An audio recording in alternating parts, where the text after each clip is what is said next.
આકાશવાણી સમાચાર જયેશ વેગડા વાંચે છે. સૌપ્રથમ મુખ્ય સમાચાર. પ્રધાનમંત્રી નરેન્દ્ર મોદી આજે મહારાષ્ટ્રના પુણેની મુલાકાતે 22,600 કરોડ રૂપિયાની વિવિધ યોજનાઓનું ઉદઘાટન અને શિલાન્યાસ કરશે. વિદેશમંત્રી ડોક્ટર એસ જયશંકરે સંયુક્ત રાષ્ટ્ર સુરક્ષા પરિષદના માળખામાં તાત્કાલિક સુધારાની જરૂરિયાત પર ભાર મૂક્યો. રાષ્ટ્રપતિ દ્રૌપદી મુર્મુ આજે સિયાચીન બેઝ કેમ્પની સૌ પ્રથમવાર મુલાકાત લેશે. જમ્મુ કાશ્મીર વિધાનસભા ચૂંટણીના બીજા તબક્કામાં 54.11% મતદાન નોંધાયું. મુંબઈ અને તેના પારા વિસ્તારોમાં ગાજવીજ સાથે ભારે વરસાદ. આજે મુંબઈ અને થાણેમાં ભારે વરસાદ માટેનું રેડ એલર્ટ. અને ભારતના કમલ ચાવલાનો મોંગોલિયામાં રમાયેલી IBSF વિશ્વ પુરૂષ 6 રેડ સ્નૂકર ચેમ્પિયનશિપમાં વિજય. સમાચાર વિગતવાર. પ્રધાનમંત્રી નરેન્દ્ર મોદી આજે મહારાષ્ટ્રના પુણેની મુલાકાત લેશે. ત્યાં તેઓ 22,600 કરોડ રૂપિયાથી વધુની વિવિધ યોજનાઓનું ઉદઘાટન અને શિલાન્યાસ કરશે. શ્રી મોદી જિલ્લા અદાલતથી સ્વારગેટ સુધી શરૂ થનારી મેટ્રો ટ્રેનને પણ લીલી ઝંડી આપશે. સુપર કોમ્પ્યુટિંગ ટેકનોલોજીના ક્ષેત્રમાં ભારતને આત્મનિર્ભર બનાવવાની તેમની પ્રતિબદ્ધતાને અનુરૂપ પ્રધાનમંત્રી મોદી રાષ્ટ્રીય સુપર કોમ્પ્યુટિંગ મિશન હેઠળ દેશમાં વિકસિત આશરે 130 કરોડ રૂપિયાના મૂલ્યના 3 પરમ રુદ્ર સુપર કોમ્પ્યુટર રાષ્ટ્રને સમર્પિત કરશે. અત્યાધુનિક વૈજ્ઞાનિક સંશોધનની સુવિધા માટે આ સુપર કોમ્પ્યુટર પુણે, દિલ્હી અને કલકત્તામાં સ્થાપિત કરવામાં આવ્યા છે. પ્રધાનમંત્રી મોદી હવામાન અને આબોહવા સંશોધન માટે બનાવેલ ઉચ્ચ પ્રદર્શન કમ્પ્યુટિંગ પ્રક્રિયાનું ઉદઘાટન પણ કરશે. 850 કરોડ રૂપિયાની આ યોજના હવામાન સંબંધિત એપ્લિકેશનો માટે ભારતની કમ્પ્યુટિંગ ક્ષમતાઓને વધારવાની દિશામાં એક મહત્વનું પગલું છે.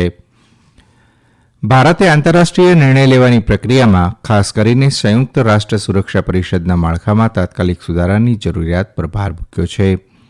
વિદેશમંત્રી ડોક્ટર એસ જયશંકરે ગઈકાલે ન્યૂયોર્કમાં G20 દેશોના વિદેશમંત્રીઓ સાથે વાત કરતી વખતે આ મુજબ જણાવી વધુમાં ઉમેર્યું હતું કે સંયુક્ત રાષ્ટ્રને ભૂતકાળમાં પ્રતિબંધો હેઠળ રાખવામાં આવ્યા છે અને વિશ્વની સાથે તેનો વિકાસ થવો જોઈએ. તેમણે કહ્યું કે સંયુક્ત રાષ્ટ્ર સુરક્ષા પરિષદ આંતરરાષ્ટ્રીય શાંતિ અને સ્થિરતા જાળવવાના પોતાના લક્ષ્યને પૂર્ણ કરવામાં નિષ્ફળ રહી છે, જેનાથી વિશ્વ સંસ્થાની અસરકારકતા અને વિશ્વસનીયતામાં ઘટાડો થયો છે. તેમણે કહ્યું કે ગ્લોબલ સાઉથના અવાજને યોગ્ય મહત્વ આપવું જોઈએ. ડોક્ટર જયશંકરે સંયુક્ત રાષ્ટ્રમાં તાત્કાલિક સુધારાની જરૂરિયાત પર ભાર મૂક્યો, જેથી કરીને આ સંસ્થાને પ્રતિનિધિ, વિશ્વાસપાત્ર અને અસરકારક બનાવી શકાય. ડોક્ટર જયશંકરે કહ્યું કે સુરક્ષા પરિષદના સ્થાયી અને ચૂંટાયેલા સભ્યો બંનેનો વિસ્તાર કરવો જોઈએ.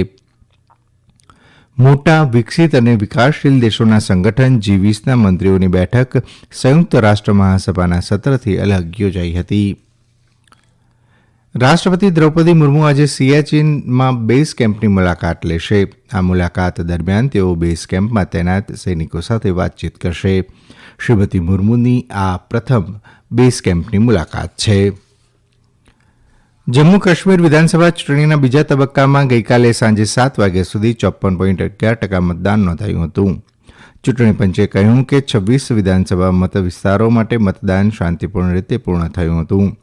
મુખ્ય ચૂંટણી કમિશનર રાજીવ કુમાર અને ચૂંટણી કમિશનર જ્ઞાનેશ કુમાર અને ડોક્ટર સુખબીર સિંઘ સિદ્ધુએ સુચારૂ મતદાન થાય તે માટે સમગ્ર મતદાન પ્રક્રિયા પર દેખરેખ રાખી હતી. શ્રી રાજીવ કુમારે કહ્યું કે ખીણ અને પહાડી વિસ્તારોમાં જ્યાં ભયનું વાતાવરણ ઊભું કરીને ચૂંટણીનો બહિષ્કાર કરવામાં આવ્યો હતો, ત્યાં લોકો હવે લોકતાંત્રિક પ્રક્રિયામાં ઉત્સાહપૂર્વક ભાગ લઈ રહ્યા છે.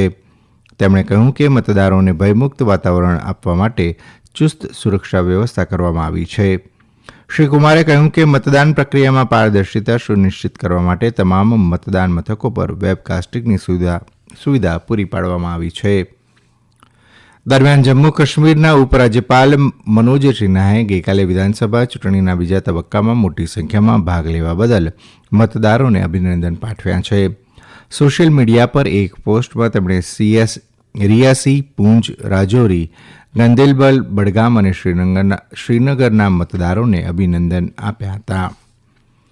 આ સમાચાર આપ આકાશવાણી પરથી સાંભળી રહ્યા છો. આ સમાચાર આપ અમારી YouTube channel AIR news Gujarat પર પણ સાંભળી શકશો. વધુ સમાચાર માટે આપ અમારા ટ્વિટર હેન્ડલ AIR_news_ABAD ને ફોલો કરી શકો છો. મુંબઈ અને તેના પર આ વિસ્તારોમાં ગઈકાલથી ગાજવીજ સાથે ભારે વરસાદ વરસી રહ્યો છે. હવામાન વિભાગે મુંબઈ અને થાણેમાં આજે ગાજવીજ અને વાવાઝોડા સાથે ભારે વરસાદ માટેનું રેડ એલર્ટ જાહેર કર્યું છે. મુલુંડ, ભાંડુપ અને અંધેરી સબવે સહિતના અનેક નીચાણવાળા વિસ્તારોમાં પાણી ભરાઈ જતાં લોકોને મુશ્કેલીનો સામનો કરવો પડ્યો હતો. શહેરના અનેક વિસ્તારોમાં ગઈકાલે વાહન વ્યવહાર ખોરવાઈ ગયો હતો. બૃહદ મુંબઈ મ્યુનિસિપલ કોર્પોરેશન BMCએ આજે મુંબઈમાં તમામ શાળા કોલેજો બંધ રાખવાની જાહેરાત કરી છે. BMCએ નાગરિકોને અનિવાર્ય હોય તો જ ઘરની બહાર જવાની વિનંતી કરી છે.